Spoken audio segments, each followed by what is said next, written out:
Hello guys, welcome back to my channel. मैं हूं नकुल और आज हमारा सेंटर ऑफ मास का लेक्चर नंबर 6 होने वाला है जेई एक्सप्रेसवे सीरीज का। तो जो लोग इस चैनल पे नए हैं उनको बता दो यार कि इस सीरीज में हम पूरी जेई की फिजिक्स कर रहे हैं फ्रॉम जीरो टू एडवांस। और इसके साथ साथ हम इरोडो के सारे रेलेवेंट क्वेश्चन भी कर रहे हैं ताकि तुम्हारी एक अच्छी प्रैक्टिस हो जाए एडवांस लेवल तक। तो जो लोग इस चैनल पे नए हैं उनके लिए मेरा एक इंट्रोडक्शन। तो मैं करेंटली बीटेक कर रहा हूँ आईआईटी बीएचयू वाराणसी से, और करेंटली मैं वहाँ पे थर्ड ईयर स्टूडेंट हूँ। और पढ़ाना मेरा पैशन है, इसीलिए मैं यूट्यूब पे वीडियोस वगैरह बनाता हूँ। तो चलो आगे बढ़ते हैं। तो कल लास्ट टाइम जब हमने क्लास को एंड किया था तो कल हमने कंजर्वेशन ऑफ मोमेंटम की बात की थी कि मोमेंटम कंजर्वेशन मतलब किस केसेस में करते हैं, जहाँ पर हमने बोला था अगर एक्सटर्नल फोर्स जीरो है किसी सिस्टम पर तो हम वहाँ पर मोमेंटम कंजर्व कर सकते हैं और काफी सिचुएशन में चीज़ों को कैलकुलेट कर सकते हैं। तो ये हमने कल बात कर ली थी, ठीक है। उसी को कंटिन्यू करेंगे। तो उसमें कल हम कुछ क्वेश्चन वगैरह हमने किए, जैसे बॉम्ब वाले किए थे कि जो है एक पार्टिकल स्प्लिट हो जाएगा डिफरेंट पार्टिकल्स में तो क्या होगा। उसके अलावा हमने वो कार्ट वाले क्वेश्चन किए थे कि एक कार्ट से दूसरे कार्ट पे बंदा कूदेगा, तो वहां पे भी एक्सटर्नल फोर्स नहीं थी। तो उसको आज हम कंटिन्यू करेंगे, बट उससे पहले तुम्हें एक चीज बता देता हूँ। सेंटर ऑफ मास फ्रेम करके एक चीज होती है। तो सेंटर ऑफ मास फ्रेम क्या होता है, जिसको हम सीओएम फ्रेम बोल सकते हो या सीएम फ्रेम बोल सकते हो या सी फ्रेम बोल सकते हो। तो मैं सीएम फ्रेम बोलता हूँ, तो मैं सीएम फ्रेम लिख लेता हूँ यहाँ पे। सीएम फ्रेम यानी कि सेंटर ऑफ मास फ्रेम। तो ये क्या होता है, ठीक है। सेंटर ऑफ मास फ्रेम कुछ नहीं यार, अगर कोई सिस्टम ऑफ पार्टिकल्स है ना। तो तुम्हें तुम्हें ये बताया कि तुम उसकी सिस्टम ऑफ पार्टिकल्स का सेंटर ऑफ मास निकाल सकते हो, उसकी वेलोसिटी लिख सकते हो, उसकी पोजीशन लिख सकते हो, सारी चीजें हम उसकी लिख सकते हैं। तो अगर हम सेंटर ऑफ मास पर ही बैठ जाएं और उसके रिस्पेक्ट में सारी चीजों की एनालिसिस करें, ठीक है। तो उस एनालिसिस में जहां पर हम बैठा, अगर हमारा ऑब्जर्वर सेंटर ऑफ मास पर बैठा है तो हम बोलेंगे कि वो सेंटर ऑफ मास फ्रेम के रिस्पेक्ट में हम सारी चीजों को देख रहा है, ठीक है। जैसे ग्राउंड फ्रेम होता है, ग्राउंड फ्रेम जो कि खुद अनएक्सिलरेटेड और जीरो वेलोसिटी वाला होता है। ये तुम्हारा एक्सिलरेटेड फ्रेम हो सकता है। तो सेंटर ऑफ मास फ्रेम भी एक्सिलरेटेड भी हो सकता है, ग्राउंड भी हो सकता है। अगर ग्राउंड तब होगा अगर सब कुछ रुका हुआ है, और एक्सिलरेटेड भी होगा उसका तुम एक्सिलरेशन ऑफ सेंटर ऑफ मास लिख सकते हो। तो तुम्हें पता ही है कैसे लिखते हैं सिस्टम ऑफ पार्टिकल्स के लिए। तो मैं तुम्हें एक्सप्लेन करने के लिए कोई भी एग्जांपल सिस्टम ऑफ पार्टिकल दे सकता हूँ। चलो आज मैं तुम्हें स्प्रिंग के केस में इस चीज को एक्सप्लेन करता हूँ, क्योंकि आज हम स्प्रिंग रिलेटेड बहुत सारी प्रॉब्लम्स भी करने वाले हैं जो हमने लास्ट क्लास में नहीं करी थी। तो सपोज मेरे पास एक स्प्रिंग लॉक सिस्टम है, ठीक है। इसमें मैं तुम्हें सेंटर ऑफ मास नहीं समझा रहा हूँ, बाकी तुम किसी भी सिस्टम ऑफ पार्टिकल्स के लिए इस चीज को अप्लाई कर सकते हो, ठीक है। सपोज मेरे पास एक स्प्रिंग है जिसका मास है m1, सॉरी एक ब्लॉक है जिसका मास है m1 और इस पे एक स्प्रिंग लगी है जिसका स्प्रिंग कांस्टेंट है k। एंड सपोज ये मेरे पास है एक और ब्लॉक m2, है ना। तो अब मैं बोल रहा हूँ कि सपोज ये ब्लॉक कुछ v1 वेलोसिटी से आगे बढ़ रहा है और ये ब्लॉक कुछ v2 वेलोसिटी से ज्यादा आगे बढ़ रहा है। अगर रिलेटिव वेलोसिटी ऑफ सेपरेशन होगा तो स्प्रिंग इलोंगेट होगी, रिलेटिव वेलोसिटी ऑफ अप्रोच होगी तो तुम्हारी स्प्रिंग कंप्रेस होगी, ठीक है। तो ये सब चीजें हैं। तो इसके केस में सेंटर ऑफ मास फ्रेम के रिस्पेक्ट में अगर हमें एनालिसिस करनी हो इसमें डिफरेंट चीजों की, तो कैसे करेंगे। तो सपोज इसकी अगर मैं सेंटर ऑफ मास की वेलोसिटी लिखना चाहूँ तो मैं क्या उसको सिंपली ऐसे नहीं लिख सकता। m1v1 प्लस m2v2, मैंने राइट डायरेक्शन को पॉजिटिव मान लिया है, ठीक है, अपॉन m1 प्लस m2, ठीक है। और ऐसे कितने भी सिस्टम ऑफ पार्टिकल्स होता है तुम उसको उसके लिए लिख सकते थे। सिमिलरली तुम अगर एक्स सी एम लिखने को मैं बोलूँ तो मैं तुम्हें बोल सकता हूँ कि तुम कैसे लिख सकते हो। m1 x1 plus m2 x2 upon m1 plus x2, m1 plus m2, ठीक है। ओरिजिन कहीं मान लो, मैंने यहाँ मान लिया, चलो सपोज ये है तुम्हारा ओरिजिन, ऐसे एक्स वाई माना हुआ है, ठीक है। कुछ भी कहीं भी मान सकते हो। तो सेंटर ऑफ मास तुम्हारा इसमें कहीं बीच में होगा, ठीक है। सपोज मैं मान लेता हूँ यहाँ पर है, ये हो गया तुम्हारा सेंटर ऑफ मास, है ना। ठीक है भाई, है ना। तो वी सी एम तुमने ऐसा बोला, है ना। और ये जो v1 v2 थी ये इन ब्लॉक्स की ग्राउंड फ्रेम में वेलोसिटी थी। तो अगर मैं अब सेंटर ऑफ मास के फ्रेम में बैठ गया, सीएम फ्रेम पे मैं अगर अब बैठ गया हूँ, तो अब इस सेंटर ऑफ मास फ्रेम के रिस्पेक्ट में मुझे इन दोनों की वेलोसिटी अगर लिखनी है, ठीक है, इसकी और इसकी, तो मैं बोलूंगा v(1) with respect to C M, वो हो जाएगी v(1) माइनस v(सी एम), है ना। तो वेलोसिटी ऑफ वन क्या है भाई, जो कि तुम्हें सीधे सीधे v1 दी हुई है, तो मैं लिख देता हूँ v1 माइनस सेंटर ऑफ मास की वेलोसिटी हमने ये कैलकुलेट की हुई है m1v1 plus m2v2 upon m1 plus m2। इसको लिख देता हूँ m1v1 plus m2v2 upon m1 plus m2। तो ये हो गया। इसको थोड़ा सा सिंप्लीफाई करेंगे, एलसीएम ले लो m1 प्लस m2, ऊपर आ जाएगा m1v1 plus m2v1 minus m1v1 plus m2v2, ठीक है। सॉरी प्लस नहीं, ये भी माइनस होगा, ये हो गया, ठीक है। तो तुम्हारा ये M1 V1 कैंसिल आउट हो जाएगा, तुम्हारे पास आएगा आएगा यहाँ से M2 कॉमन आ गया, अंदर आएगा V1 minus V2 upon M1 plus M2। This is your V bar of one with respect to CM। तो सेंटर ऑफ मास फ्रेम में तुमने वन की वेलोसिटी लिख ली, ठीक है, ये हो गई, है ना, ठीक है भाई, है ना। अब ये हो गया। अगर मैं यही तुम्हें बोलूं कि momentum of one with respect to centre of mass लिखो, तो वो क्या होगा, M1 × V1 with respect to centre of mass. तो मैं इसको सिंपली लिख सकता हूँ M1 M2 upon M1 plus M2 into V1 minus V2, ठीक है भाई, इस तरीके से। अब इस पूरी चीज को ना, ये जो M1 M2 upon M1 plus M2 लिखा है, इसको हम बोलते हैं म्यू, यानी कि रिड्यूस मास। तो ये एक टर्म तुमने नया डिफाइन किया, mu equal to M1 M2 upon M1 plus M2। और इस म्यू को हम क्या बोलते हैं, रिड्यूस्ड मास। तो रिड्यूस्ड मास को हम इस तरीके से डिफाइन करते हैं M1 M2 upon M1 plus M2। तो पहले वाले का मोमेंटम अगर अब मैं सेंटर ऑफ मास के रिस्पेक्ट में लिखना चाहूँ, P bar of one with respect to CM, तो वो हो जाएगा तुम्हारा म्यू इंटू में V1 माइनस V2, ठीक है। अब आओ, अब हम लिखते हैं velocity of second with respect to CM। तो हो जाएगा तुम्हारा V bar of two minus, sorry हाँ ठीक है, V bar of two minus V bar of CM, यानी कि V2 माइनस सेंटर ऑफ मास की वेलोसिटी क्या थी भाई, M1 V1 plus M2 V2 upon M1 plus M2, ठीक है। तो ये आएगा तुम्हारा M1 प्लस M2 नीचे डिनोमिनेटर में, ऊपर आएगा M1 V2 plus M2 V2 minus M1 V1 minus M2 V2, ठीक है भाई। तो ये हो जाएगा,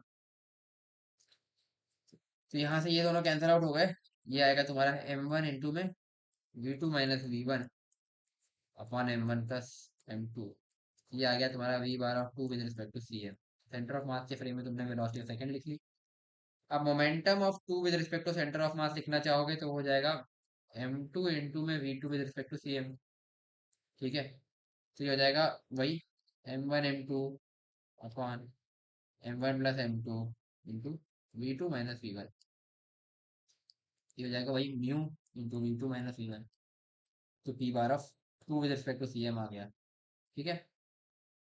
तो इस तरीके से तुम सेकंड का मोमेंटम भी लिख सकते हो। अब तुम एक चीज नोटिस करोगे, अगर तुम momentum of first with respect to centre of mass plus momentum of two with respect to centre of mass करोगे, यानी कि पूरे सिस्टम का मोमेंटम करोगे, तो वो आएगा तुम्हारा म्यू इंटू में V1 minus V2 plus mu into में V2 माइनस V1, जो कि आ जाएगा तुम्हारा 0। तो तुम यहाँ से बोल सकते हो सिस्टम का momentum with respect to centre of mass 0 है, यानी कि कोई चेंज नहीं हुआ। तो इस तरीके से तुम ये बोल सकते हो। तो इस रिस्पेक्ट में तुम्हारा तुम्हारा मोमेंटम 0 है, ठीक है, सेंटर ऑफ मास के रिस्पेक्ट में। तो सेंटर ऑफ मास फ्रेम एक ऐसा फ्रेम होता है जो कि सेंटर ऑफ मास पर अटैच्ड है, उसके रिस्पेक्ट में तुम V1 V2 वगैरह लिख सकते हो, मोमेंटम लिख सकते हो। और ये चीज तुम्हें पता होनी चाहिए कि सिस्टम का momentum with respect to centre of mass 0 होता है, ठीक है। तो इस तरीके से तुम डिफरेंट क्वेश्चन में एनालिसिस कर सकते हो। तो हम स्प्रिंग से एक दो क्वेश्चन देखेंगे, तो वहां से तुम्हें और क्लियर होगा कि हम किस चीज के बारे में बात कर रहे हैं, ठीक है। तो आगे बढ़ते हैं। तो ये तुम्हारा आज का पहला क्वेश्चन है, और ये तुम्हारा इरोडोफ का क्वेश्चन है, ठीक है। ये है तुम्हारा इरोडोफ का फर्स्ट चैप्टर का 151 1.15, ठीक है। तो एक बार ट्राई करो, फिर मैं बताता हूँ।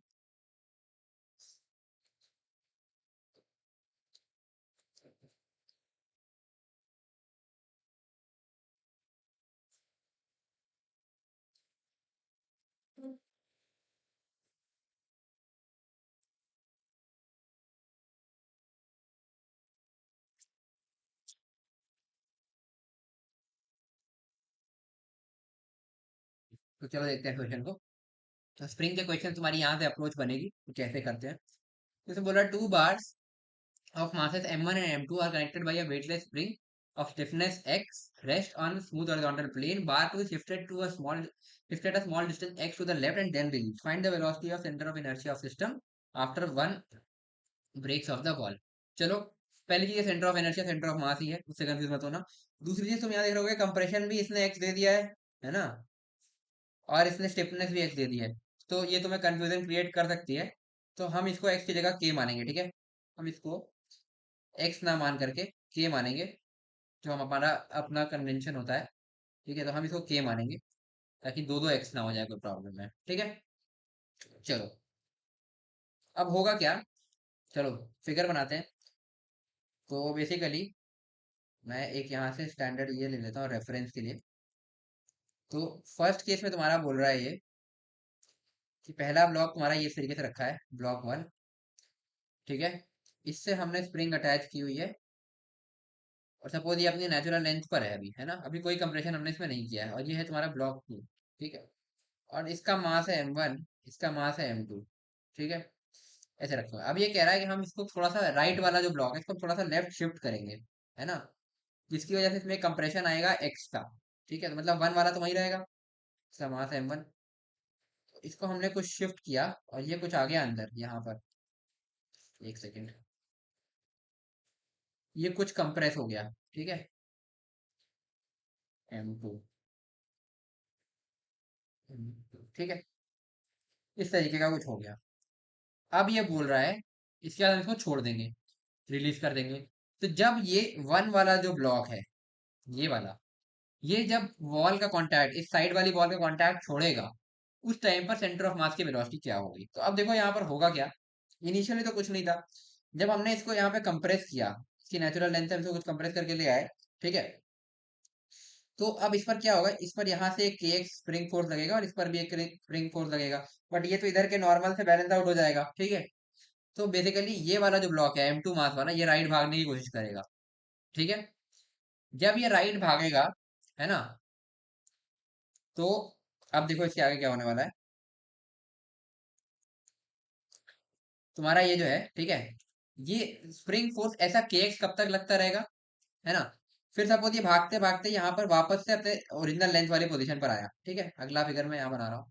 ठीक है, ये हो गया, थोड़ा तुम्हें समझाने के लिए है, बाकी इतने फिगर बनाने की जरूरत नहीं होती फिगर में, ये मतलब इस क्वेश्चन में। बट ये इसलिए क्योंकि तुम्हें अभी मैं समझा रहा हूँ तो सब तुम्हें बना बना के दिखा दे रहा हूँ। ये हो गया, ये अपने ओरिजिनल लेंथ पर आया, तो जब ये वापस अपने ओरिजिनल लेंथ पर आएगा, अब फिर से यहाँ पर कोई फोर्स नहीं लग रही, है ना। तो अब यहाँ पर कोई फोर्स नहीं है, फोर्स जीरो है ना, यानी कि ए ऑफ M2 भी जीरो हो जाएगा। ठीक है, ये बात तुम समझ रहे होगे, एक्सेलरेशन भी नहीं होगा। बट क्या यही वो टाइम है ये ब्रेक ऑफ करेगा। देखो यहाँ पर क्या होगा, अब इसके जस्ट अगले इंस्टेंट पर इसको थोड़ा सा भी हमने आगे बढ़ाया था, बस हल्का सा भी आगे बढ़ा, है ना, तो क्या होगा, सपोज इसको हल्का सा भी आगे बढ़ाया, तो ये एक मैं फिगर बना रहा हूँ इसी के आगे, ऐसे करके, एक मिनट यार, है ना, बिल्कुल जस्ट अगले इंस्टेंट पर, ऐसे बना लो यार, समझ लेना। ठीक है, हल्का सा भी आगे बढ़ाया, है ना, तो अब क्या होगा कि इस पर एक फोर्स लगेगा के एक्स टाइप का, या जो भी आप हल्का सा भी अगर छोटा सा एक्सपेंशन होगा, सपोज x1, तो के एक्स वन फोर्स इस पर लगेगा, और इस पर भी के एक्स वन लगेगा। मतलब जब ये नेचुरल लेंथ पर आ चुका है ना, इसके जस्ट अगले स्टैंड पर, जस्ट अगले स्टैंड पर थोड़ा सा भी आगे बढ़ेगा। अच्छा, ये आगे क्यों बढ़ा, तुम तो ये भी कह सकते हो ना कि ये यही रुक जाएगा, ऐसा नहीं होगा, क्योंकि जब ये यहाँ पे आया, इसके वजह से ये के एक्स लगना चालू हुआ, जब ये नेचुरल लेंथ पर आएगा तब तक ये के एक्स इस पर लगता रहेगा। ठीक है, वो कम होता रहेगा क्योंकि एक्सपेंशन धीरे धीरे तुम्हारा जो कंप्रेशन लेंथ है वो कम होती रहेगी, बट यहाँ तक कुछ ना कुछ फोर्स लगती रहेगी। तो इस समय यहाँ पर इसके पास कुछ एक वेलोसिटी होगी, लेट से v, है ना, तो इसके पास कुछ v वेलोसिटी होगी। तो इसीलिए ये अगले इंस्टेंट पर बिल्कुल भले ही यहाँ पर फोर्स जीरो हो चुका है, एक्सेलरेशन जीरो हो चुका है, बट इसके साथ एक वेलोसिटी थी, इसलिए थोड़ा सा आगे बढ़ेगा। आगे जैसे ही बढ़ेगा तो फिर इस पर इस तरीके से के एक्स वन टाइप का कंप्रेशन फोर्स लगने, सॉरी स्प्रिंग फोर्स लगने लगेगा, जो इसको वापस खींचेगा। और इसी वजह से इस वाले ब्लॉक पर भी ये के एक्स वन फोर्स लगेगा, और जैसे ही ये फोर्स लगेगा, ये ब्लॉक कॉन्टैक्ट छोड़ देगा। ठीक है, तो क्रिटिकल कंडीशन क्या हुई भाई, जब ये यहाँ पर अपनी नेचुरल लेंथ पर था, जैसे ही नेचुरल लेंथ से हल्का सा आगे बढ़ेगा, तो ये भी आगे बढ़ जाएगा। तो नेचुरल लेंथ वाला जो टाइम है, इस टाइम पर अगर हम सेंटर ऑफ मास की वेलोसिटी बता दें, तो वही हमारा आंसर हो जाएगा। तो इस वाले इंस्टेंट पर अगर मैं सेंटर ऑफ मास की वेलोसिटी बोलूंगा, तो हो जाएगी m1 v1, और v1 इसकी वेलोसिटी क्या है भाई, जीरो ही थी, इसकी कोई वेलोसिटी तो है नहीं, प्लस m2, इसकी वेलोसिटी क्या है भाई, v upon m1 plus m2। ठीक है, तो ये सिंपली हो जाएगा m2v upon m1 plus m2। ठीक है भाई, अब तुम बोलोगे कि ये v तो अपने पास है नहीं, इसको कैसे कैलकुलेट करें। तो इसमें कुछ नहीं करना है, वर्क एनर्जी थ्योरम लगाना है। जब हमने इसको इस लेंथ तक कंप्रेस किया भाई, किसी तरीके से हमने कंप्रेस किया, तो इस स्प्रिंग में कुछ एनर्जी स्टोर्ड होगी, तो वो यू स्प्रिंग कितनी होगी भाई, वो होगी सिंपली हाफ के एक्स स्क्वायर। और जब ये यहाँ तक आ चुका है, तो यही तुम्हारी स्प्रिंग फोर्स जो है, अगर मैं यहाँ पर वर्क इस इंस्टेंट से इस इंस्टेंट में आने के लिए अगर मैं वर्क एनर्जी थ्योरम लगाता हूँ, तो मैं बोलूंगा डेल्टा के, यानी कि डेल्टा के यानी कि किसी लिखता हूँ K final minus K initial, K final minus K initial is equal to W spring, और कोई वर्क तो कर ही नहीं रहा, फ्रिक्शन रिक्शन कुछ है नहीं। तो के फाइनल तुम्हारा क्या है भाई, half m2 we square. Initial क्या है, देखो, क्योंकि ऐसा क्यों, ये तो रेस्ट पर ही है ना, तो दोनों मतलब ये दोनों इंस्टेंट में ये m1 तो रेस्ट पर ही है, ठीक है, इसकी बात ही नहीं है। इसमें इनिशियली ये रेस्ट पे था और ये फाइनली v वेलोसिटी है, तो के इनिशियल तुम्हारा सिंपली जीरो हो जाएगा क्योंकि सब कुछ रेस्ट पे है। और स्प्रिंग का वर्क डन तुम्हारा हो जाएगा कितना, हाफ के एक्स स्क्वायर, क्योंकि स्प्रिंग वर्क डन क्या होता है भाई, you initial minus U final, हमने वर्क एनर्जी में बात किया था। तो इनिशियल वाला ये है, तो यहाँ पर यू स्प्रिंग है तुम्हारा हाफ के एक्स स्क्वायर, और फाइनली तुम्हारा क्योंकि एक्स जीरो हो जाएगा, तो इसलिए तुम्हारा यहाँ पर कोई स्प्रिंग में एनर्जी स्टोर नहीं है, तो हाफ के एक्स स्क्वायर माइनस जीरो है ना, तो इतना ही वर्क डन बाय स्प्रिंग होगा। तो ये चीज अपने को मिल गई। यहाँ से हम क्या करेंगे, इस चीज को मैं नीचे ले जा रहा हूँ, तो यहाँ से हमने लिखा था half M we square is equal to half के एक्स स्क्वायर, ठीक है, हाफ हाफ कैंसिल आउट, यहाँ से मैं v की वैल्यू बोल सकता हूँ रूट ओवर एम बाई के इंटू एक्स। क्लियर, ये हो गया। इसको बस में पुट कर दो, तो वी सी एम तुम्हारा जो निकल करके आएगा वो आएगा m2 upon m1 plus m2 into root over, अच्छा ये m2 है, ठीक है, ध्यान रखना, रूट ओवर m2 बाई के, गड़बड़ कर रहा हूँ क्या,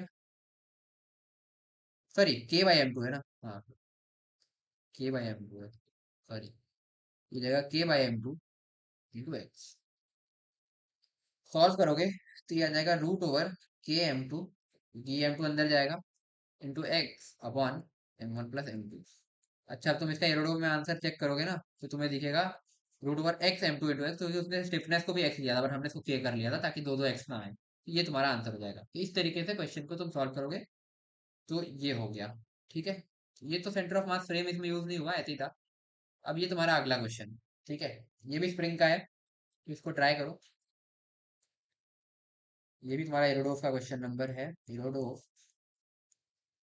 1.152, तो 152nd क्वेश्चन नंबर है ये, ठीक है। तो एक बार तुम पहले खुद से ट्राई करो, फिर मैं बताता हूँ। ठीक है, चलो। अच्छा, एक हिंट है, इस क्वेश्चन को तुम सेंटर ऑफ मास फ्रेम से भी कर सकते हो। देखो, ग्राउंड फ्रेम में तो ये बहुत कॉम्प्लिकेटेड हो जाएगा, कभी ट्राई करना तुम, अगर तुम्हारे पास एक्स्ट्रा टाइम बच रहा हो तो। वैसे मेरे पे ख्याल से अगर तुम अभी पढ़ रहे हो इस चीज को, तो तुम्हारे पास उतना टाइम नहीं है। मैं रिकमेंड भी नहीं करूंगा ग्राउंड फ्रेम से जाओ इसमें, बट ग्राउंड फ्रेम से ट्राई करना बहुत लंबा जाएगा। तो इसमें तुम्हारे पास दो ऑप्शन है, या तो तुम सेंटर ऑफ मास फ्रेम से जाओ, या फिर तुम किसी एक ब्लॉक पर बैठ जाओ, उसके रिस्पेक्ट में दूसरे ब्लॉक को देख लो, जो कि ज्यादा कन्वीनियंट होता है। कि जैसे M2 पर यहाँ पर फोर्स लग रहा है, तो तुम M1 पर बैठ करके पूरे सिचुएशन के एनालिसिस कर लो, ठीक है। तो दोनों तरीके से मैं तुम्हें इसमें करके दिखाऊंगा, पहले सेंटर ऑफ मास फ्रेम से करेंगे, फिर उससे करेंगे, ठीक है। चलो,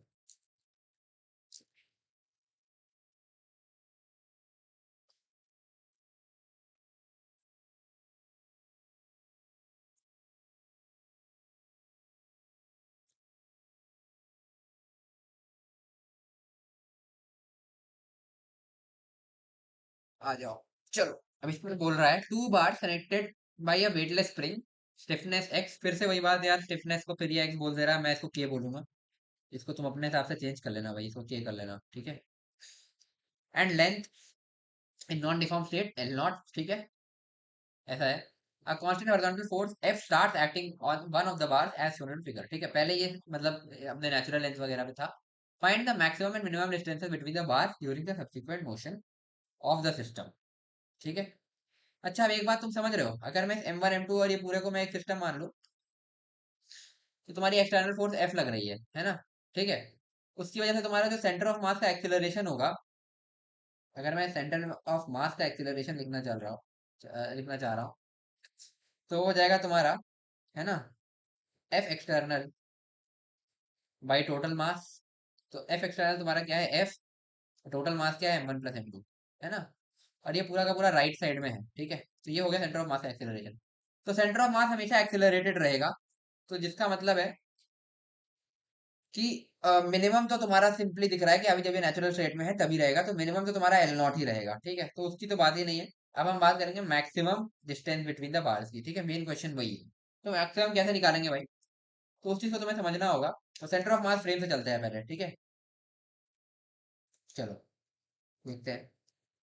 तो सिचुएशन को पहले ड्रॉ करते हैं। हाँ हाँ ठीक है। अरे यार क्या हो रहा है, एरो क्यों बन जा रहा है ये। हाँ ये रहा। ठीक है।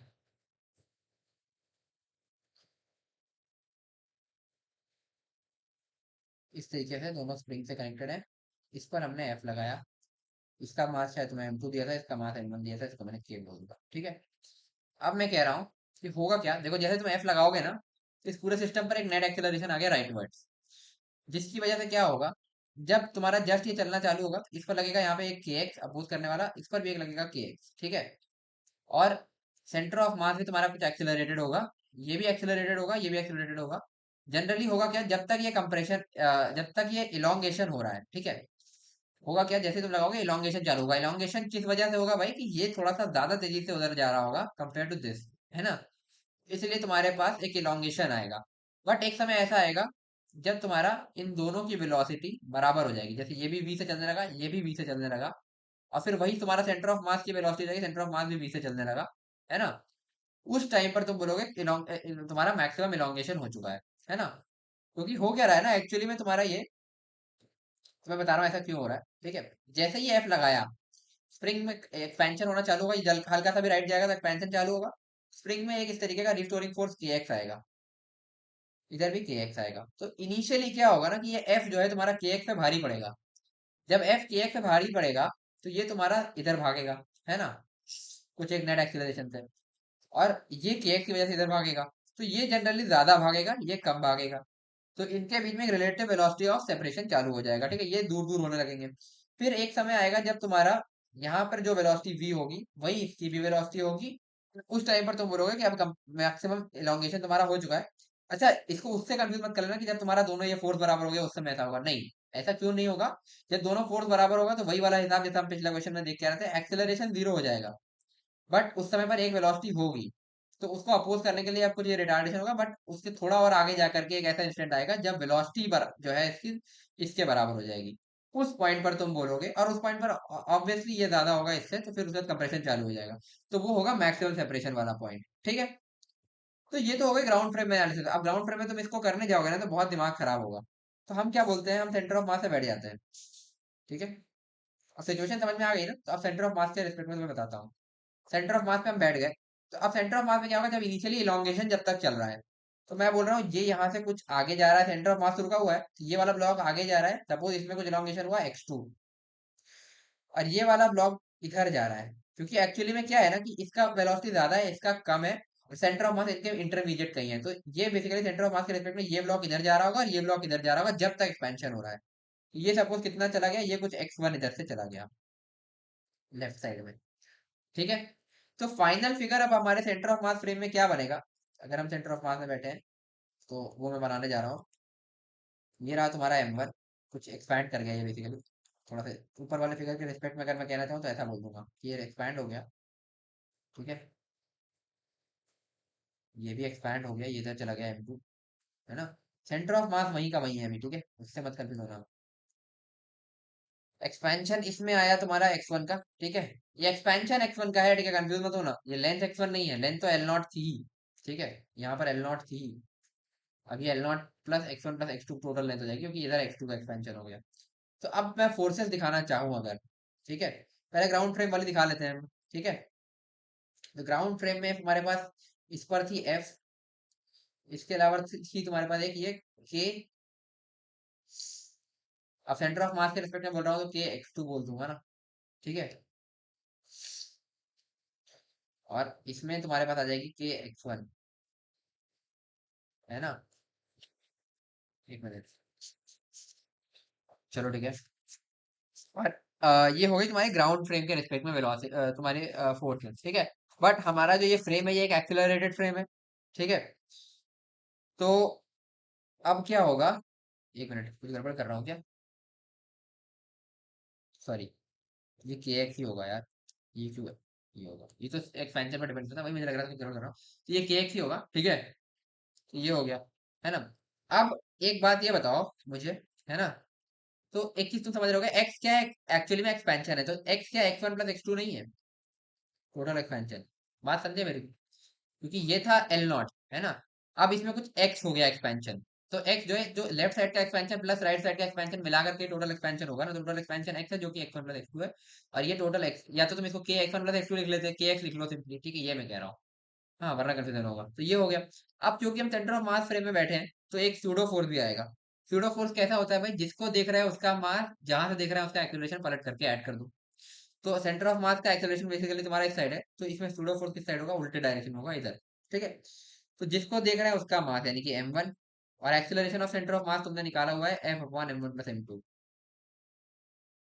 ठीक है, ये हो गया। इसमें भी सेम डायरेक्शन में लगेगा इधर, इसका भी मैग्नीट्यूड वही होगा m2, इसमें इस बार क्योंकि m2 को देख रहे हैं, upon f plus f upon m1 plus m2। ठीक है। अब सेंटर ऑफ मास में हमने सारी चीजें कर ली। अब मैक्सिमम इलोंगेशन कब होगा, जब सेंटर ऑफ मास के रिस्पेक्ट में इसकी भी वेलोसिटी जीरो हो जाए और इसकी भी वेलोसिटी जीरो हो जाए, क्योंकि सेंटर ऑफ मास और बेसिकली ग्राउंड फ्रेम में हो क्या रहा है कि ये तीनों सेम वेलोसिटी पे हो जाएंगे। तो सेंटर ऑफ मास के रिस्पेक्ट में ये भी रुक गया, ये भी रुक गया। ठीक है। जब ये दोनों रुक गए, तो अब मैं वर्क एनर्जी थ्योरम लगाता हूँ सेंटर ऑफ मास फ्रेम में। ठीक है, वर्क एनर्जी थ्योरम। तो मैं बोलूंगा K final minus K initial is equal to W all forces. तो सारी फोर्सेस का वर्क डन सम अप करेंगे। तो के फाइनल भी तुम्हारा जीरो है और के इनिशियल भी तुम्हारा जीरो है, क्योंकि फाइनली जीरो जीरो हो गया और इनिशियली भी जीरो जीरो है, क्योंकि जब से चालू हुआ था तभी कोई वेलोसिटी नहीं थी। ठीक है। अब ऑल फोर्सेस, तो सबसे पहले हम वर्क डन लिखेंगे स्प्रिंग फोर्स का। तो स्प्रिंग फोर्स कहाँ का ऐड कर रही है, दोनों अगर पूरे सिस्टम पे बात करें, तो वो हो जाएगी हाफ के एक्स स्क्वायर। मतलब you initial minus U final होता है, तो यू इनिशियल तुम्हारा जीरो है, क्योंकि यहाँ पर कोई एक्सपेंशन था नहीं। ठीक है। और फाइनली एक्स का एक्सपेंशन हो गया, जो कि X one plus x two है, तो तुम X one plus x two भी लिख सकते हो। तो हाफ के एक्स स्क्वायर लिख देना, या फिर हाफ के x one plus x two का होल स्क्वायर लिख देता हूँ, हाफ के, ये माइनस है, सॉरी, स्प्रिंग का अगर तुम लिखोगे तो U initial minus U final, U initial zero है, यू फाइनल होगा तुम्हारा हाफ के नेट एलोंगेशन कितना है, X one plus x two का होल स्क्वायर। ठीक है, ये हो गया स्प्रिंग का वर्क डन। तो स्प्रिंग तो अपना काम हो गया। उसके अलावा इधर एक ये एफ फोर्स और ऐड कर रही है। इसका वर्क डन कितना होगा भाई, सेंटर ऑफ मास के रिस्पेक्ट में कितना आगे गया, F X two, X two आगे बढ़ा है ना ये, तो ये हो जाएगा प्लस एफ एक्स टू। ठीक है। अब बात करो इस पर, ये एक स्यूडो फोर्स है ये वाली, तो इसका वर्क डन कितना होगा भाई, इस फोर्स को लिखो, है ना, प्लस, बल्कि वर्क डन इसका क्या पॉजिटिव होगा या नेगेटिव होगा, क्योंकि देखो डिस्प्लेसमेंट इधर हो रहा है, एक्स टू इधर आगे जा रहा है, और ये फोर्स उल्टा डायरेक्शन में लग रही है, तो माइनस होगा इसका वर्क डन। तो माइनस में लिखोगे, माइनस इस फोर्स का मैग्नीट्यूड इतना है, M two F upon M one plus M two, M two F upon M one plus M two into displacement X two हो गया। ठीक है। अब इधर एक फोर्स और बच रही है, ये वाली। तो इसमें क्या है कि तुम्हारा ब्लॉक इस तरफ भाग रहा है और ये फोर्स भी इसी तरफ लग रही है, तो इसका वर्क डन पॉजिटिव होगा, तो सिंपली लिख दोगे M one F upon M one plus M two into X one. ठीक है। तो इसका वर्क डन पॉजिटिव होगा, M one F upon M one plus M two into X one. अब एक बार मैं फिर से एक्सप्लेन कर देता हूँ कि ये पॉजिटिव नेगेटिव कहते हैं। तो ये स्प्रिंग का तो समझ में आ रहा होगा, you initial minus U final किया है, तो ये तो ठीक ही है। फिर ये एफ फोर्स का work done F X two के बराबर होगा, क्योंकि एक्स टू इधर की तरफ है, एक्सपेंशन हो रहा है ना, और एफ भी इधर की तरफ ही है, तो डॉट प्रोडक्ट पॉजिटिव होगा, तो इसलिए ये हो गया। फिर ये वाली जो फोर्स है, ये pseudo force M two F upon M one plus M two, इसका वर्क डन नेगेटिव होगा, क्योंकि ये फोर्स इस तरफ लग रही है और डिस्प्लेसमेंट एक्स टू इस साइड हो रहा है, इसका वर्क डन हमने नेगेटिव लिखा है। ठीक है, ये हो गया। और फिर फाइनली ये एक फोर्स बचती है, तो ये वाली सूडो फोर्स जो है, इसका डायरेक्शन लेफ्ट साइड है और इसका डिस्प्लेसमेंट भी एक्स वन है सेंटर ऑफ मास के रिस्पेक्ट में, क्योंकि इधर जा रहा है, तो ये वर्क डन पॉजिटिव होगा, तो इसको हमने पॉजिटिव लिया है। ठीक है, ये अब हमने पूरा लिख लिया है, तो कुछ नहीं करना है, इसको सॉल्व करना है आगे। सॉल्व करते हैं।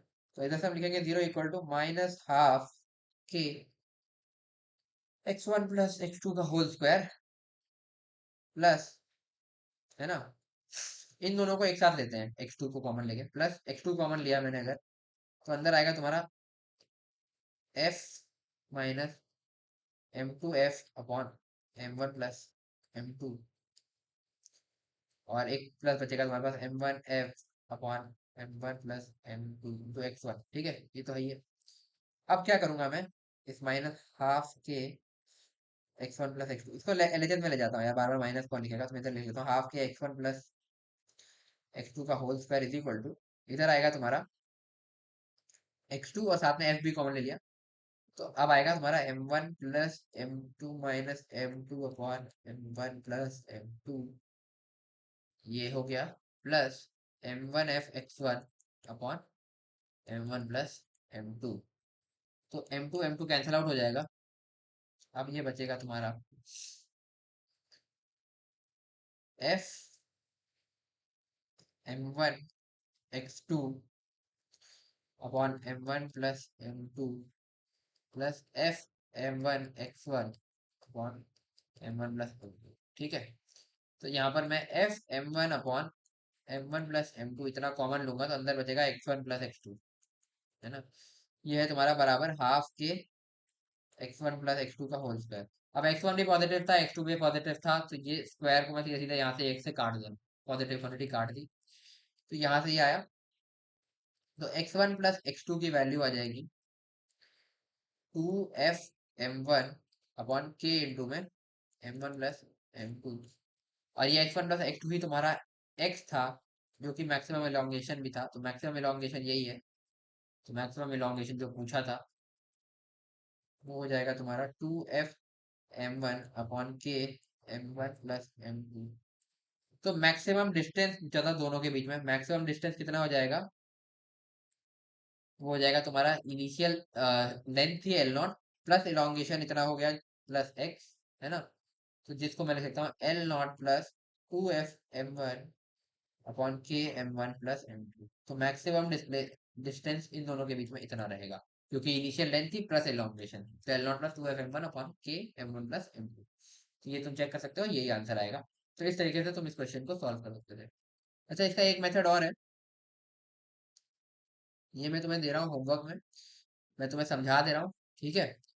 फिर करके आना, अगर तुम डाउट पूछोगे तभी मैं इसको आगे डिस्कस करूंगा अगले क्लास में, अदरवाइज हम आगे बढ़ जाएंगे, ठीक है। तो मुझे पर्सनली ये मेथड थोड़ा सा इजी लगता है। अब मैं बोलूंगा कि जो है ठीक है, ये था m1, ये मेथड 2 है तुम्हारा, ठीक है। ये आ गया m2, ठीक है। के अब हमने क्या किया, इस पर f लगाना चालू किया। जैसे ही f लगाना चालू करोगे, ठीक है, इस पर kx, है ना, और इस पर kx लगना चालू करेगा, ठीक है। अब मैंने क्या किया, मैं बोल रहा हूँ मैं यहाँ पर बैठ गया, यहाँ पर मेरा ऑब्जर्वर आ गया। तो अब क्या होगा, इसके रिस्पेक्ट में फिर ये रुक गया तो ये फोर्स खत्म, और इसके बजाय एक स्यूडो फोर्स आ जाएगी। उस स्यूडो फोर्स की वैल्यू क्या होगी भाई, जिसको देख रहे हैं उसका मास यानी कि m2, और जहां से देख रहे हैं उसका एक्सेलरेशन, ठीक है। तो इसका एक्सेलरेशन कितना है भाई, फोर्स था kx बाई इसका मास था m1, तो इसका एक्सेलरेशन, ठीक है। तो ये हो गया, एक सूडो फोर्स भी आ गया। चलो भाई, है ना। तो अब बेसिकली इन दोनों को अगर मैं कंबाइन कर दूं, ये ब्लू वाला फोर्स और ऑरेंज वाला फोर्स, तो मैं इसको एक इस तरह का फोर्स लेफ्टवर्ड बोल सकता हूँ, जो कि किसके बराबर होगा, कि एक्स कॉमन ले लिया 1 प्लस m2 बाई m1, ठीक है। तो ये एक इक्विवेलेंट स्प्रिंग बन गई, ठीक है, इसके रिस्पेक्ट में, ठीक है। अब बस कुछ नहीं करना, वर्क एनर्जी थ्योरम लगाना है, ठीक है। तो मैक्सिमम कब होगा भाई, अब ये इधर से कुछ भागेगा v वेलोसिटी से, जब ये रुक जाए, जब फाइनल वेलोसिटी 0 हो जाए। तो k final minus k initial equal to w all forces होता है, ठीक है। तो मैक्सिमम इलोंगेशन का केस तब होगा जब ये वेलोसिटी 0 हो जाए, मतलब ये कुछ चलना चालू करेगा, ये फोर्स इधर की बढ़ती जाएगी, फिर एक समय आएगा जब फोर्स नेट फोर्स 0 हो जाएगी, बट एक वेलोसिटी होगी, फिर एक रिटार्डेशन चालू होगा, फिर एक पॉइंट आएगा जहां पर ये वेलोसिटी भी 0 हो जाएगी। तो ये तो था ही। अब ये यहाँ पर जाकर के वेलोसिटी 0 हो गई, जब वेलोसिटी 0 हो गई तब मैक्सिमम इलोंगेशन हो जाएगा, उसके बाद फिर कंप्रेशन चालू होगा दोबारा से। तो ठीक है, तो फाइनली वेलोसिटी 0 होगी, तो 0 लिख दिया, और इनिशियल तो 0 थी, 0 हो गया। डब्ल्यू ऑल फोर्सेस में तुम्हारा एक तो फोर्स एफ का वर्क डन होगा, जिसको तुम मैं लिख सकता हूँ एफ एक्स, ठीक है। एक्स क्या है, यहाँ से जितना एलोंगेशन होगा आगे, ठीक है, सपोज एक्स एलोंगेशन हुआ तो एफ एक्स, और प्लस स्प्रिंग के लिए you initial minus U final, U initial 0 क्योंकि कोई एलोंगेशन वगैरह है नहीं। फाइनल एलोंगेशन तुम्हारा कितना होगा भाई, ये इस तरीके से लिख सकते हो, माइनस हाफ के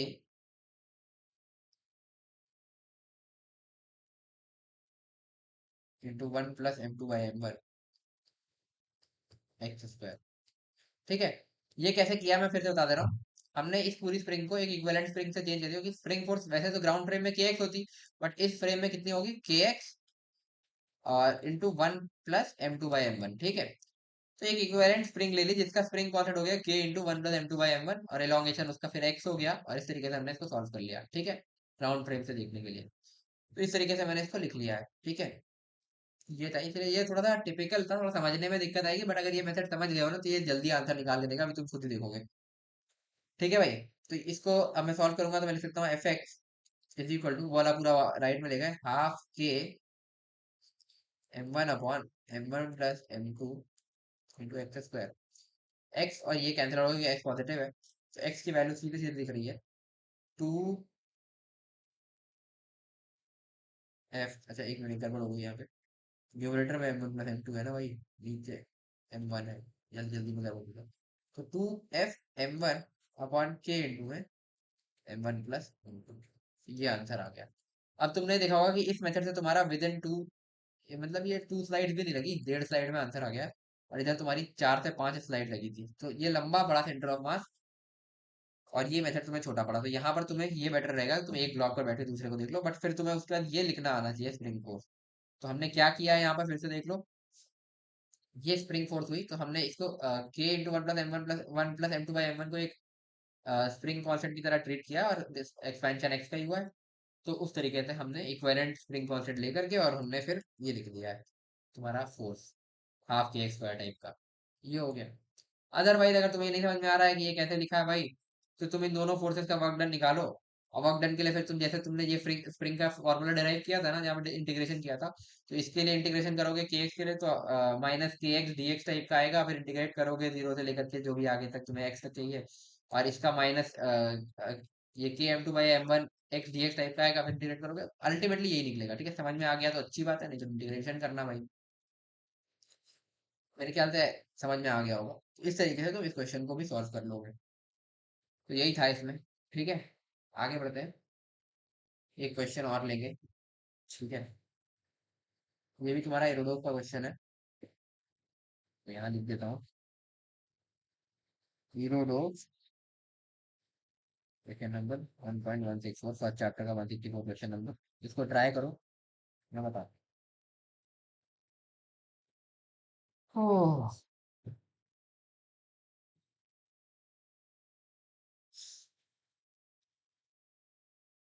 चल।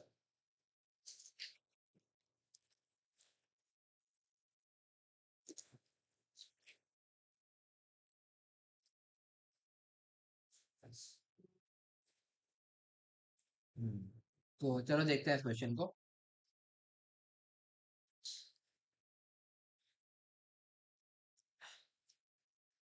तो इस क्वेश्चन में तुम्हें बोल रहा है ये, है ना, कि a small disk of mass smaller slides down a smooth hill of height h, ठीक है, ये गिवन है, विदाउट इनिशियल वेलोसिटी, तो यहाँ पर वेलोसिटी जीरो है इनिशियली। ठीक है, and gets on to a plank of mass m। ठीक है, हॉरिजॉन्टल प्लेन, यहाँ पर हॉरिजॉन्टल हो चुका होगा ये, ठीक है, ये बहुत इंपॉर्टेंट पॉइंट है। और यहाँ जब तक ये नीचे स्लाइड करके आ रहा है तब तक बोल रहा है कि कोई फ्रिक्शन नहीं है। ठीक है, फिर डिस्क और प्लैंक के बीच में फ्रिक्शन है, उसकी वजह से क्या होगा। अब देखो, जब ये प्लैंक तक आ गया, ठीक है, तो यहाँ पर इसके पास कुछ एक वेलोसिटी होगी, सपोज v। ठीक है, तो अब क्या होगा, ये है तुम्हारा प्लैंक m मास का, और ये आ गई डिस्क तुम्हारे इस एंड पर। ठीक है, इसके बाद एक वेलोसिटी है v, और उस v को तुम कैसे लिख सकते हो, half mv² equal to M ji H, ये वर्क एनर्जी थ्योरम से भी लिख सकते हो, या मैकेनिकल एनर्जी कंजर्वेशन सिंपली बोल सकते हो, पोटेंशियल एनर्जी तुम्हारी काइनेटिक में कन्वर्ट हो गई है, तो equal to root two G H हो जाएगी। ठीक है, तो ये वेलोसिटी है इसके साथ। अब यहाँ से क्या होगा, अब तुम अगर ध्यान से देखो, तो यहाँ पर रिलेटिव स्लिपिंग होगी, क्योंकि इस प्लैंक और बॉल के बीच में फ्रिक्शन है, तो यहाँ पर फ्रिक्शन इसको रोकना चाहेगा और इसको आगे ले जाना चाहेगा भाई।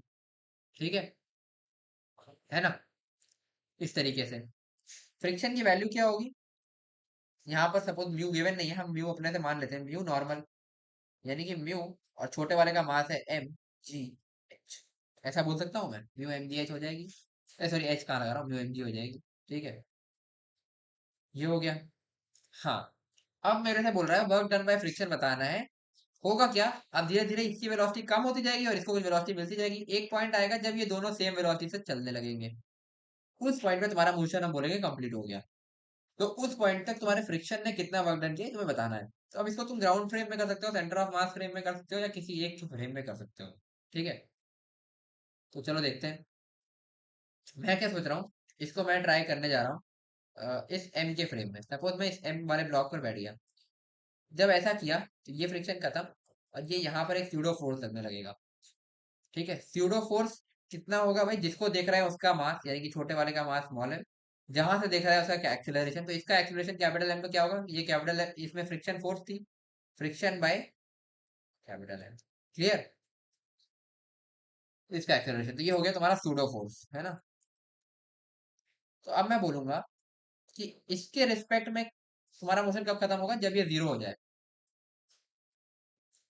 ठीक है, तो अब मैं वर्क एनर्जी थ्योरम लगाता हूँ इसके रिस्पेक्ट में, तो मैं बोलूंगा कि K final minus K initial equal to W all forces, है ना। तो के फाइनल तुम्हारा जीरो हो गया, क्योंकि फाइनल वेलोसिटी जीरो मान रहा है, और के इनिशियल कितना होगा भाई, केवल इस पर वो होगा हाफ एम वी स्क्वायर। ठीक है, ये वी जो यहाँ पर है, ठीक है, and that is equal to work all forces, तो फ्रिक्शन का वर्क डन होगा, है ना, डब्ल्यू फ्रिक्शन, है ना, प्लस डब्ल्यू सूडो फोर्स। और सपोज ये यहाँ से यहाँ तक आने में कुछ एक्स डिस्टेंस चल के आया है, ठीक है, यहाँ से यहाँ तक आ जाए, तो डब्ल्यू फ्रिक्शन होगा तुम्हारा कितना, माइनस के एम जी एक्स, है ना, क्योंकि friction minus mu M G X basically, minus mu M G X, और डब्ल्यू सूडो फोर्स कितना होगा तुम्हारा, ये भी उल्टे डायरेक्शन में लग रहा है, तो माइनस ही होगा ये भी, माइनस इस फोर्स की वैल्यू कितनी है, M by M into friction, M by M into friction कितना है, म्यू एम जी, और डिस्प्लेसमेंट बाई एक्स, ये हो गया। यहाँ से मैं माइनस म्यू, ये एम स्मॉल है भाई, कंफ्यूज मत होना, एम जी एक्स कॉमन लूंगा, अंदर आएगा तुम्हारे पास one plus M by capital M. ठीक है, ये minus half M we square के बराबर है भाई। अच्छा, एम वी स्क्वायर तो एम जी एच के बराबर है, तो minus half M we square को माइनस एम जी एच लिख दूं यहाँ से। ठीक है, ये हो गया, माइनस माइनस कैंसिल आउट। अब डब्ल्यू फ्रिक्शन क्या था भाई तुम्हारा, एक मिनट रुकना जरा, minus minus cancel cancel out मत करो। बेसिकली डब्ल्यू फ्रिक्शन जो था तुम्हारा, वो minus mu M G x ही था। ठीक है, यही लिखा है, डब्ल्यू फ्रिक्शन, यहाँ पे लिख देता हूँ, W friction is equal to minus mu M G X. अच्छा, कंफ्यूज मत होना कि तुम्हारा फ्रिक्शन का वर्क डन ये वाला मिला करके है, ये वाला तो स्यूडो फोर्स का वर्क डन है, क्लियर रखना। तो minus mu M G X को मैं डब्ल्यू फ्रिक्शन लिख सकता हूँ, तो मैं इसको डब्ल्यू फ्रिक्शन लिख रहा हूँ, डब्ल्यू फ्रिक्शन इंटू में one plus M by M को मैंने सिंप्लीफाई कर दिया, M plus M upon small M, ये है तुम्हारा बराबर एम जी एच के। ठीक है, क्लियर, सही लिखा है, हाँ, ठीक है।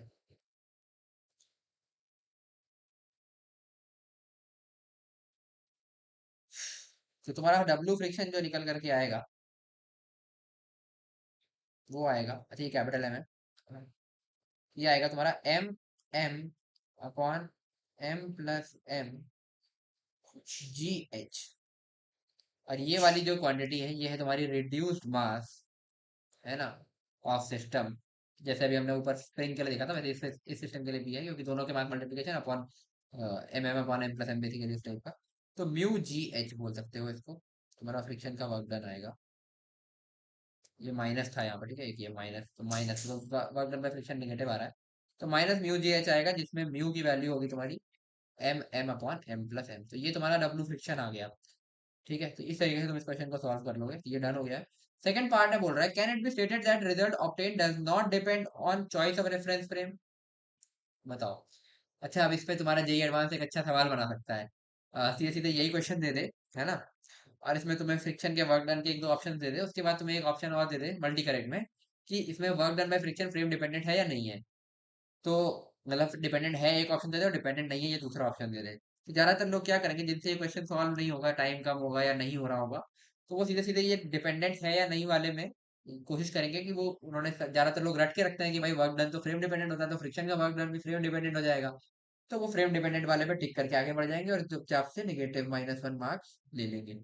ठीक है, तो देखो, यहाँ पर फ्रेम डिपेंडेंट नहीं होगा वर्क डन, वो अभी हम देखने वाले हैं। तो अगर एडवांस ऐसा कुछ पूछ रहा है ना भाई कि फ्रेम डिपेंडेंट है या नहीं है, तो वो कुछ सोच समझ के पूछ रहा होगा। दो ऑप्शन अगर वो बना रहा है उसमें मल्टी करेक्ट के, तो काफी उसकी वैल्यू होती है।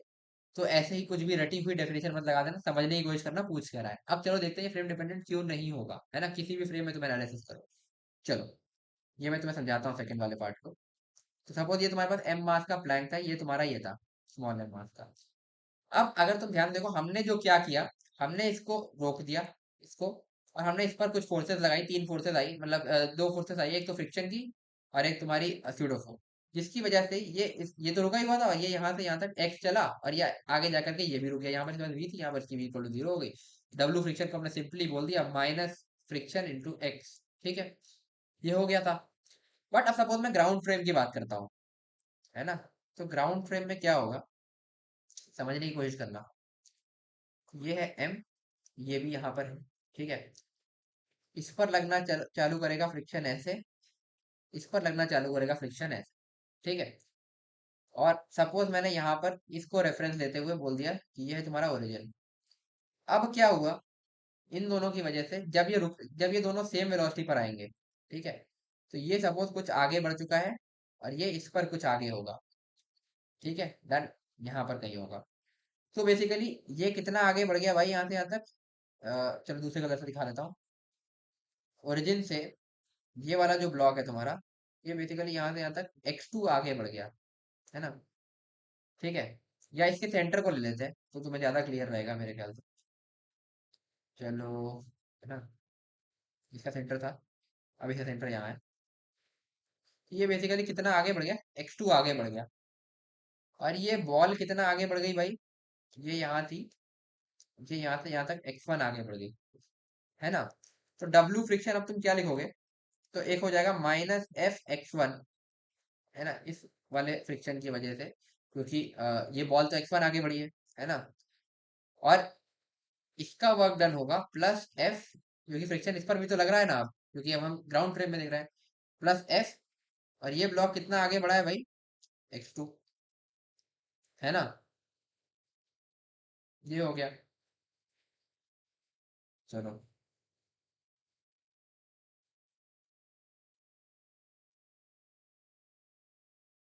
एक मिनट, सही किया है।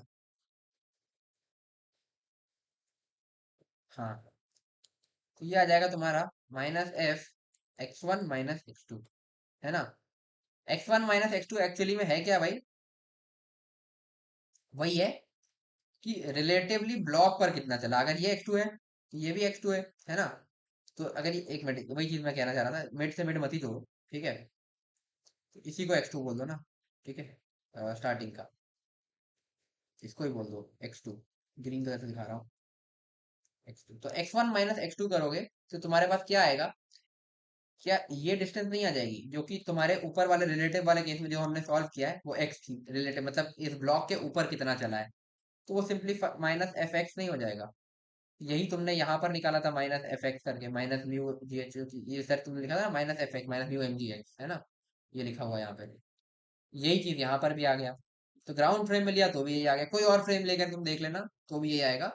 तो यहाँ पर तुम बोल सकते हो yes, work done by friction here is frame independent, work done by friction is frame independent in this case, frame independent in this case. तो ग्राउंड फ्रेम में तुम्हारा क्या हुआ था भाई, कि ये जो तुम्हारा सॉरी, ये तुम्हारा एम के फ्रेम में क्या हुआ था, कैपिटल एम के फ्रेम में ये तो रुका ही हुआ था, और ये फ्रिक्शन था, ये स्यूडो फोर्स था, फ्रिक्शन का वर्क डन था minus F into x. X क्या था, यहाँ से यहाँ तक इसका रिलेटिव डिस्प्लेसमेंट, जब ये जाकर के 0 हो जाएगा, ठीक है। फिर ग्राउंड फ्रेम में तुमने क्या किया, ग्राउंड फ्रेम में ये होगा कि फ्रिक्शन इस पर तो वर्क कर रहा है, बट फ्रिक्शन का कुछ वर्क इस पर भी हो रहा है ना। तो फ्रिक्शन का वर्क डन कितना होगा भाई, इस पर होगा माइनस एफ इंटू x1, जो ये यहाँ से यहाँ तक x1 आगे जा चुका है, और इस पर होगा, क्योंकि फ्रिक्शन भी राइट साइड है और ये बढ़ा भी आगे x2 है, plus F into X two. तो माइनस एफ कॉमन हो गया, x1 माइनस एक्स टू बनेगा, x1 माइनस एक्स टू क्या है, x1 माइनस एक्स टू, जो कि ये x आएगा, जो कि रिलेटिव डिस्प्लेसमेंट है इसका विद प्लैंक के ऊपर कितना डिस्प्लेस हुआ है, वही माइनस एफ एक्स जो तुम्हारा ऊपर रिलेटिव वाले मेथड से आ रहा था, मतलब एम फ्रेम में देखा था तो आ रहा था, वही आ गया। अगर तुम सेंटर ऑफ मास फ्रेम में करोगे तो भी तुम्हारा वर्क डन बाय फ्रिक्शन यही माइनस एफ एक्स आएगा, तुम कर सकते हो अगर ट्राई करना चाहो तो, ठीक है। तो यहाँ पर वर्क डन बाय फ्रिक्शन तुम्हारा फ्रेम इंडिपेंडेंट हो जाएगा। ठीक है, चलो एक क्वेश्चन मैं सोच रहा हूँ, चलो और करा देता हूँ, ठीक है। तो ये रुडोफ का नहीं है, ये एडवांस्ड का पुराना क्वेश्चन है, ठीक है। आगे देखते हैं, है ना।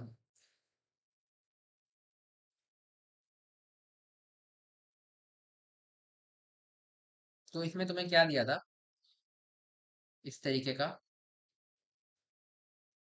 एक ब्लैंक टाइप सिस्टम, मतलब ये दिया है, एक ये बॉक्स है ना।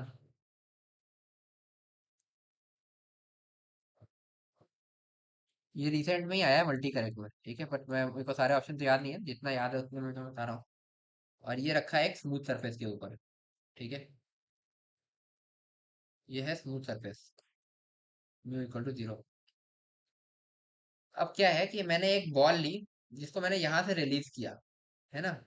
और इसका ये रेडियस आर है, ठीक है। तो जब ये यहाँ पर पहुंचा इस मिड पॉइंट पर, तो मुझे बताना है इस पॉइंट पर, एट दिस पॉइंट,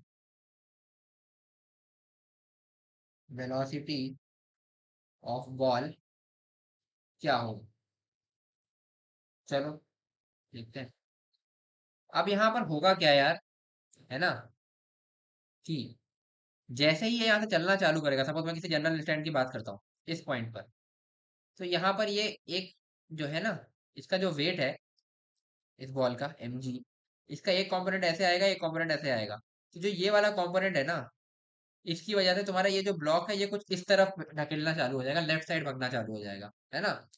तो जब ये एकदम नीचे वाले पॉइंट पर यहाँ पर होगा, है ना, तो इसके पास एक वेलोसिटी होगी u, और ब्लॉक के पास एक वेलोसिटी होगी v, ठीक है, लेफ्ट साइड में। समझ में आई बात। तो इसके पास वेलोसिटी होगी u, और इसके हॉरिजॉन्टल डायरेक्शन में, जब ये एकदम बीच में आ चुका है नीचे, और इसकी वेलोसिटी होगी इस साइड में कुछ v। मोमेंटम कंजर्व रखना है भाई, तो ये कोई एक्सटर्नल फोर्स है नहीं, तो हम बोलेंगे p initial equal to p final. Initial momentum तुम्हारा, क्योंकि दोनों ही रेस्ट पे थे तो 0 था, और p फाइनल हो जाएगा तुम्हारा mu माइनस कैपिटल mv, है ना। ये मैं बताना भूल गया कि ये इसका मास है स्मॉल m, और इस तुम्हारे वेज का मास है कैपिटल M, ठीक है। तो mu minus mv equal to 0, यहाँ से तुम लिख सकते, ये एक तुम्हारे पास इक्वेशन आ गई। दूसरी चीज, अब एनर्जी कंजर्वेशन लगाते हैं, है ना। एनर्जी कंजर्वेशन लगाएंगे, ठीक है। तो हम बोलेंगे कि या तुम इसको वर्क एनर्जी थ्योरम बोल सकते हो, वर्क एनर्जी थ्योरम लगा लो, है ना, वर्क एनर्जी थ्योरम लगा देते हैं। K final minus K initial equal to W all forces. K final क्या होगा भाई, इसकी वेलोसिटी है u, है ना। तो तुम बोलोगे half m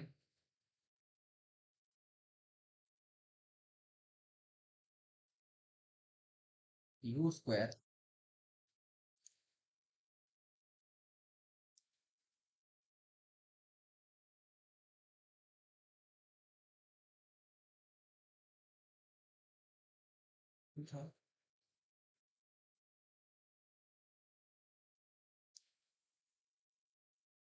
plus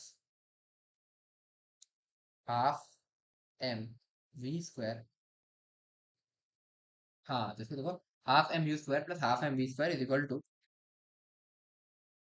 potential energy केवल चेंज होगी यहाँ पे, वो कितनी हो जाएगी, यहाँ से यहाँ तक आ गया, कितनी हाइट ड्रॉप हुई है, इज इक्वल टू r है, mgr, सीधे सीधे लिख दे। ठीक है, ये हो गया। सॉल्व करते हैं। अपने को निकालना क्या है भाई, u निकालना है, ठीक है। तो v की वैल्यू हम यहाँ से ले लेते हैं, तो v की वैल्यू अगर मैं यहाँ से लिखना चाहूंगा, तो मैं m u by capital M लिख सकता हूँ। इस वैल्यू को मैं यहाँ नीचे पुट कर लूंगा, तो मैं ऐसा लिखूंगा half m u square plus half m by m, sorry, half capital M into v की वैल्यू लिखूंगा m u by capital M का स्क्वायर इक्वल टू mgr, ठीक है। अब मेरे को जो जो यहाँ से कैंसिल आउट होता हुआ दिखेगा, मैं करते जाऊंगा, ठीक है। तो मैं इधर से लिख रहा हूँ half m u square plus half m square u square by capital M, नीचे केवल कैपिटल M बचेगा, क्योंकि यहाँ ऊपर m है, नीचे m स्क्वायर बनेगा, तो एक एक कट जाएगा, इजिकल टू mgr। तो एक m तो मैं सब जगह से काट ही दूँ, ठीक है। तो मैं ऐसा लिख सकता हूँ यू स्क्वायर, और टू मैं उधर मल्टीप्लाई कर दूंगा, ठीक है। यू स्क्वायर बाई टू मैं कॉमन लेता हूँ, तो अंदर आएगा मेरे पास 1 + m/M, ठीक है भाई, इज इक्वल टू gr। तो यहाँ से यू स्क्वायर की वैल्यू आएगी 2gr capital M upon m+m। You की वैल्यू आएगी 2gr m अंडर रूट के अंदर अपॉन m+m। ये हो गई वी, यू की वैल्यू। अगर एम वी पूछता तो तुम वो भी डाल लेते। तो ये एडवांस में एक बार पीवाईक्यू में एक ऑप्शन में आया था मल्टी करेक्ट, ठीक है। कुछ नहीं करना था, मोमेंटम कंजर्व करना था बस, ठीक है। अच्छी बात है। चलो,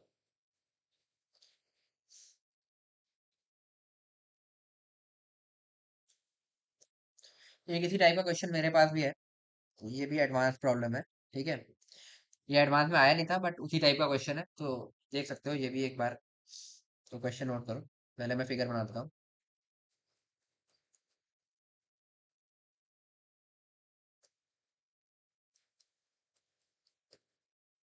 तो इसमें भी तुम्हारे पास एक इस तरह का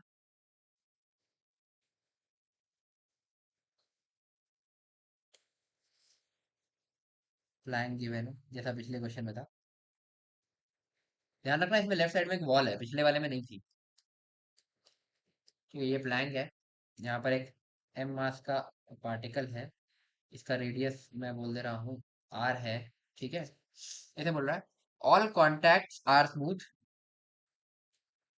ऑल कॉन्टैक्ट्स आर स्मूथ, ठीक है। In shown figure, in shown figure when small m is release, when मतलब small m is release, the max height gained by m, the height gained by small m is equal to क्या। तो small m कितनी maximum height तक जाएगा। तो देखो question क्या है बेसिकली, होगा क्या, ये यहाँ से यहाँ तक आएगा, फिर यहाँ पे से कुछ एक वेलोसिटी होगी v, फिर ये यहाँ से कुछ हाइट तक जाएगा, सपोज हाइट h, तो वही हाइट h तुम्हें बतानी है, ठीक है। चलो, अब एनालाइज करते हैं। जब ये यहाँ से नीचे जाना चालू करेगा, मैं फिगर को जरा कॉपी कर लेता हूँ, क्योंकि मैं बार बार ड्रॉ नहीं करूंगा इसको, है ना। देखो, ये है। तो जब ये यहाँ से नीचे जाना चालू करेगा, है ना, सपोज मैं किसी जनरल स्टैंड पर लेता हूँ यहाँ पर। तो पिछले क्वेश्चन में क्या हो रहा था कि वेज पीछे जा रहा था, बट क्या यहाँ वेज पीछे जाएगा। यहाँ पर मैं मान रहा हूँ कि एक नॉर्मल रिएक्शन इस पर मिलेगा इसको, है ना, वेज को। बट क्या इसकी वजह से पीछे जाएगा, नहीं, क्योंकि ये यहाँ से इसको कुछ और नॉर्मल रिएक्शन मिल जाएगा जो इसको रोक रहा है, बॉल। तो यहाँ तक कुछ नीचे नहीं जाएगा जब तक ये यहाँ हॉरिजॉन्टल होता है। इस पॉइंट तक तो वेज तुम्हारा मूव ही नहीं करेगा। और इस बॉल, ये बॉल यहाँ एकदम बॉटम उस पॉइंट पर पहुंच गई, और यहाँ पर इसके बाद एक वेलोसिटी है, v की वैल्यू सीधे सीधे √2gh हो जाएगी, है ना। ये वही हमने किया, half M we square equal to M ji H से। यहाँ तक ये हो गया। इसमें हमने क्या किया, half M we square equal to M G R, है ना। ये आर लिख लो यार, ठीक है। ये हो गया।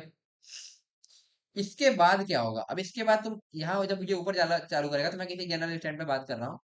तो इसकी वजह से क्या होगा कि तुम्हारा यहाँ पर एक नॉर्मल रिएक्शन आएगा, जिसकी वजह से अब तुम्हारा वेज भी कुछ इधर चलेगा, और बॉल तो चलेगी ही चलेगी, है ना। तो वेज की वेलोसिटी सपोज मैंने बोल दिया वी, कुछ मैं v1 बोल देता हूँ, है ना। और बॉल की वेलोसिटी मैं v2 बोल देता हूँ, है ना। तो जब मैक्सिमम हाइट पर ये पहुंचेगा, है ना, तब तक क्या होगा, चलो देखते हैं। तो एनर्जी कंजर्वेशन हम इसमें लगाएंगे।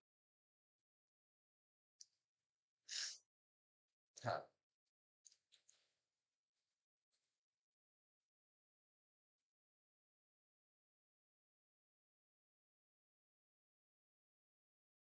बेसिकली मैक्सिमम हाइट पर ये कब पहुंचेगा, जब वेज के रिस्पेक्ट में इसकी वेलोसिटी खत्म हो चुकी होगी। ध्यान से ध्यान देखना, ठीक है।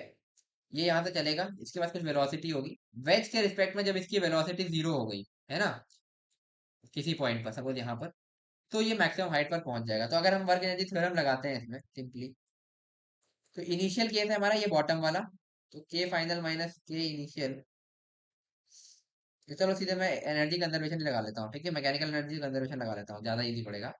तो इनिशियली तुम्हारे पास कोई पोटेंशियल एनर्जी तो है नहीं, ठीक है, इसी पोटेंशियल एनर्जी मैं यहीं पर अपना डेटा मान रहा हूँ, ठीक है, तो पोटेंशियल एनर्जी तो है नहीं, ठीक है, केवल काइनेटिक एनर्जी है, वो भी किसकी, बॉल की, क्योंकि वेज की वेलोसिटी तो जीरो है। तो हाफ एम वी स्क्वायर, जो कि एम जी आर के बराबर भी है, ठीक है, इसको सीधा एम जी आर ही लिख दूँ, एम जी आर जो कि हाफ एम वी स्क्वायर था एक्चुअली में, ठीक है। ये अब फाइनली क्या होगा, ये यहाँ से कुछ हाइट एच ऊपर आ चुका है, सपोज हाइट है एम जी एच, इसका गेन हो चुका है, प्लस हाफ, ये दोनों एक साथ चल रहे हैं, एम प्लस एम पूरा, दोनों का सिस्टम एक ही है। ये अलग अलग पॉइंट पे अलग अलग होता है, बट यहाँ पे जब ये दोनों अब V1 हो जाएंगे, ठीक है, वेज और ब्लॉक दोनों, ठीक है, और इनकी वेलोसिटी है V1 स्क्वायर। अब सवाल ये है V1 निकाला कैसे जाए, ठीक है, फिर से मैं यहाँ पे फिगर ले आ रहा हूँ। तो अब कुछ नहीं करना, हमें मोमेंटम कंजर्वेशन करना पड़ेगा। जब ये बॉटम मोस्ट पॉइंट पर था, तो वेज प्लस बॉल सिस्टम, इसके बाद एक स्पीड थी, इसको हमने बोला था √2 GR, है ना, तो हम यहाँ से बोलेंगे कि P initial equal to P final, और जब ये फाइनल पॉइंट पर यहाँ पर पहुंचेगा इस हाइट पर, तो इसके पास और वेज के पास, दोनों के पास एक V1 वेलोसिटी होगी, ठीक है। तो P इनिशियल तुम्हारा क्या है, एम वी, और P फाइनल तुम्हारा क्या है, M plus M into V1। तो V1 की वैल्यू तुम सिंपली लिख दोगे M V upon M plus M, ठीक है, यानी कि m into √2 GR upon M plus M. ये वैल्यू अपने को वहां पुट करनी है, ठीक है, इसमें। तो इसको मैं जरा एक बार फिर से लिख लूं, mgr is equal to mgh plus half m plus capital M into V square, है ना, पुट करते हैं भाई, mgr is equal to mgh plus half m plus capital M, V square की वैल्यू जाएगी, इसका स्क्वायर करूंगा, m square to 2 GR upon m plus m whole square. Solve करते हैं भाई, यहाँ से ये कट आउट, ये एम स्क्वायर, एम और एम अपन ने काट दिया, हमें निकालना क्या है, एच, है ना। तो यहाँ से मैं लिख सकता हूँ GH is equal to GR minus, ये पूरी चीज मैं उधर ले जाऊंगा, ये कितना हो जाएगा, 2 mgr बाय, अच्छा ये 2 से 2 कैंसिल आउट हो जाएगा, तो 2 भी नहीं रहेगा यहाँ पे, तो mgr, है ना, by m plus capital M, है ना। तो जी जी जी तीनों से काट दो भाई, तो h की वैल्यू आएगी तुम्हारी r इंटू में 1 - m upon m plus capital M is equal to r into में m plus m minus small m upon m plus capital M। तो h की वैल्यू यहाँ से आ जाएगी तुम्हारे पास r इंटू में कैपिटल M अपॉन, सीधे बाहर लिख लेगा, R M upon M plus capital M, ये हो जाएगा तुम्हारा आंसर। तो इतनी मैक्सिमम हाइट तक ये जाएगा। तो ऐसे क्वेश्चन में जनरली मोमेंटम कंजर्वेशन और एनर्जी कंजर्वेशन करना होता है, वही हमने यहाँ पर किया, तो इस तरीके से तुम्हारा आंसर आ जाएगा। तो आई होप आज तुम्हें जितना समझाया ऐसे तो समझ में आया होगा कि ये मोमेंटम कंजर्वेशन वाला पार्ट तुम्हारा ऑलमोस्ट यहाँ पे खत्म होता है। तो नेक्स्ट लेक्चर से हम कोलिजन स्टार्ट करेंगे, उसमें 1 या 2 लेक्चर लगेगा, उसके बाद फिर हमारा रोटेशन स्टार्ट हो जाएगा, ठीक है। तो अब इसमें इतना ही बचता है सेंटर ऑफ मास वाले टॉपिक में, तुम्हारा सेंटर ऑफ मास और कोलिजन हम एक तरीके से साथ में पढ़ते हैं। सेंटर ऑफ मास वाला पार्ट तुम्हारा ऑलमोस्ट खत्म हो गया, कोलिजन वाला पार्ट बचता है, उसमें 2 लेक्चर लगेंगे। तो अब अगले 2 लेक्चर में हम उसको खत्म कर लेंगे, फिर हम रोटेशन स्टार्ट करेंगे। तो आज का लेक्चर काफी इंपॉर्टेंट था, और इस तरीके के मोमेंटम कंजर्वेशन के क्वेश्चन हमने अब काफी अच्छे से कर लिए हैं, तो मेरे कॉन्सेप्ट तो अब समझ में आ गया होगा। इसको और स्ट्रेंथन करने के लिए तुम्हें इसकी प्रैक्टिस जरूर कर लेना भाई, बिना प्रैक्टिस के कुछ नहीं समझ में आएगा, क्योंकि यहाँ तो मैं कर रहा हूँ। तो तुम इसको खुद से सॉल्व करोगे तो तुम्हें समझ में आएगा, तुम काफी सारी गलतियां करोगे, फिर उसको तुम समझ में आएगा कि कहाँ पे क्या गलती कर रहे हो, फिर वीडियो को दोबारा देखना अगर नहीं समझ में आ रहा है, फिर तुम कर पाओगे, ठीक है। बट इसमें प्रैक्टिस जरूर कर लेना, क्योंकि ये एक वैसा टॉपिक है कि भाई देखो, मैंने काइनेमेटिक्स में कभी नहीं बोला, काइनेमेटिक्स में जितना क्लास में करा उतना प्रैक्टिस भी कर लोगे तो भी तुम्हारे लिए इनफ है। बट इसमें अगर खुद से प्रैक्टिस नहीं किया तो दिक्कत आ जाएगी, तो इसलिए प्रैक्टिस कर लेना। तो आई होप तुम्हें आज जितना समझाया अच्छे से समझ में आया होगा। अगर वीडियो पसंद आई तो वीडियो को लाइक करना यार, जितना हो सके अपने दोस्तों के साथ शेयर करो, और अगर तुमने अभी तक चैनल को सब्सक्राइब नहीं किया तो सब्सक्राइब कर लो। तो मिलते हैं यार नेक्स्ट वीडियो में। Till then stay motivated and keep studying. Bye.